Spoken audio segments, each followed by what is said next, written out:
Olá, bom dia amigos e amigas do canal Dica de hoje. Nesse vídeo de hoje eu aproveito para responder uma dúvida que chegou lá no nosso Instagram. Se você ainda não segue o nosso Instagram, não deixem de ver aqui na descrição do vídeo, @dica de hoje, _7, muito conteúdo lá, inclusive vídeos lá também no Instagram. O que eu tive de dúvida foi o seguinte: como eu faço para analisar uma empresa endividada? Essa foi a pergunta do nosso assinante que a gente vai responder agora para vocês depois da vinheta. Antes disso, se inscreva no canal, ative aquele sininho, mostre para os seus amigos também, curta o vídeo e logo depois da vinheta a gente já começa.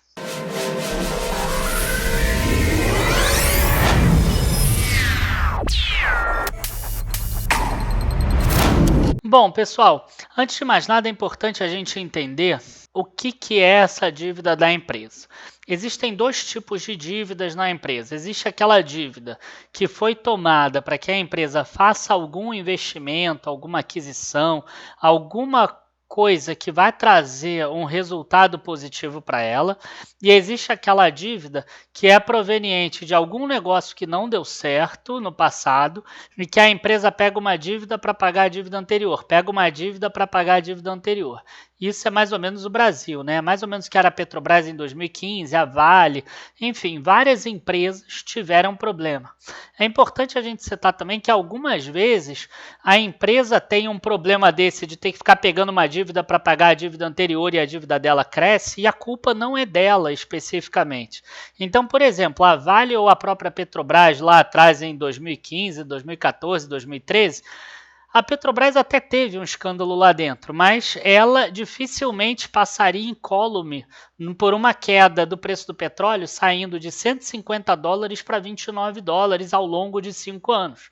Provavelmente ela teria problemas mesmo que não tivesse nenhum escândalo lá dentro. A Vale caiu o preço do minério de ferro de mais de $200 para $40.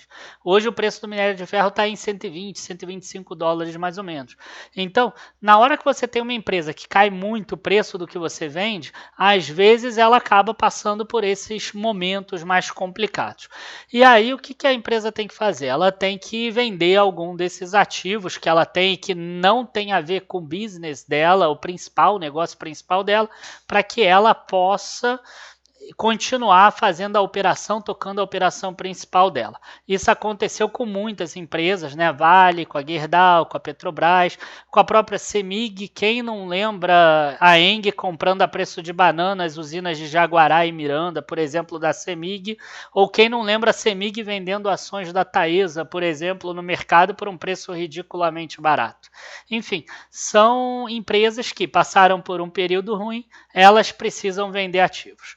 Então, quer dizer, supondo que a tua empresa ela tenha dívidas dessa forma, tá? Como a gente vai analisar a empresa? Hoje eu acho que a melhor empresa para analisar dessa forma seria a Oi.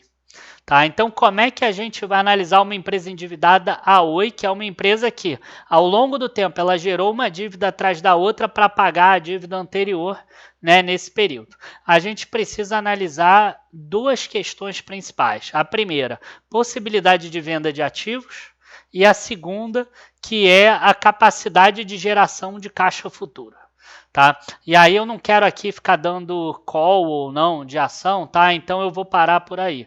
Você vai ter que analisar a geração de caixa que ela pode ter vendendo ativo, sabendo que se você vender ativo sem diminuir a tua despesa, nada vai acontecer. Tá? Nada vai acontecer, você vai continuar gastando muito, o dinheiro desse ativo vai acabar e vai chegar o momento que você vai ter que vender outro ativo até a hora que você não vai ter mais ativo para vender, né?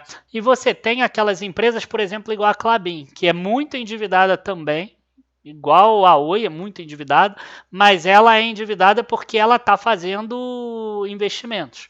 Então, quer dizer, por que a Klabin hoje tem 20 bilhões de dívida líquida? Porque ela está construindo Puma 2, porque ela está comprando a International Paper, enfim, ela está fazendo investimentos.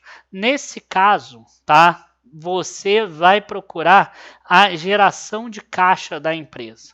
Entendeu? A empresa pode ter prejuízo, a empresa pode ter algum problema, pode ter um endividamento alto. Você vai ter que olhar a geração de caixa contra a capacidade, a necessidade dela de pagamento. Então, o que faz a empresa pagar a dívida? Ela gerar caixa com a operação dela. Se ela não gera caixa com a operação dela, o que ela tem que fazer? Ela tem que emitir uma nova dívida, É o que acontece com o Brasil. O Brasil, com os impostos, não consegue arrecadar tudo que ele tem que pagar. Então, ele tem que ficar gerando uma nova dívida, que é a rolagem da dívida. Tá? A Klabin hoje, eu também não quero fazer call, mas ela tem uma geração de caixa forte. Então, ela consegue pagar a dívida dela ao longo do tempo, com esse caixa que ela gera. Às vezes vai faltar ainda um pouco, mas tem uma geração de caixa robusta. Outra questão, né, a segunda questão que é importante, além dessa geração de caixa robusta, que a gente vê na Klabin e talvez a gente não veja tanto na Oi, tá? Qual é a outra situação? Outra situação é você ver o alongamento dessa dívida. Então, quer dizer, você tem uma empresa igual a PetroRio, por exemplo. A PetroRio, ela tem a maior parte das dívidas dela vencendo nos próximos 12 meses. Essa é uma empresa que tem que gerar muito caixa agora. Ela não pode colocar para frente. Já a Klabin tem um prazo médio de dívida de 113 meses. Uma Petrobras tem prazo médio de dívida de 9 anos também.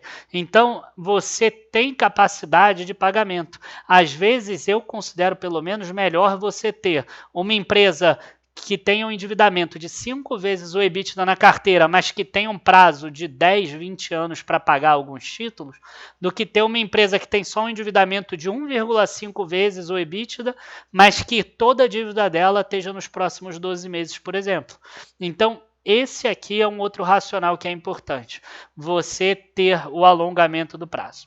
Então, como é que eu faço para analisar a empresa endividada? Esquece lucro, esquece tudo isso. Tá? Você vai olhar a geração de caixa da empresa operacional, você vai ver necessidades de novos investimentos e você vai ver o histórico dela, a questão da dívida dela, o alongamento do prazo da dívida dela. Estando os três ok, a empresa pode ter um endividamento bem alto, que não tem problema você investir na empresa endividada. Normalmente, elas significam umas das melhores oportunidades na bolsa. São exatamente essas que acabam depois disparando quando elas reduzem esse endividamento, né? Que aí o mercado começa a reduzir a percepção de risco delas. Abraços a todos, bons investimentos. Antes de terminar, não esqueçam de se inscrever aqui embaixo no nosso workshop, que a gente vai começar na semana que vem, do dia 19 ao dia 22 de outubro, sobre Small Caps, as ações explosivas. Lembrando que apenas um dos vídeos é aberto aqui no YouTube, que é a última live do dia 22. Os outros 3 você recebe por e-mail. Então, para você receber os vídeos sobre Small Caps, não deixem de se inscrever aí embaixo na página. Abraço a todos, bons investimentos, agora sim terminando, e até a próxima. Tchau, tchau.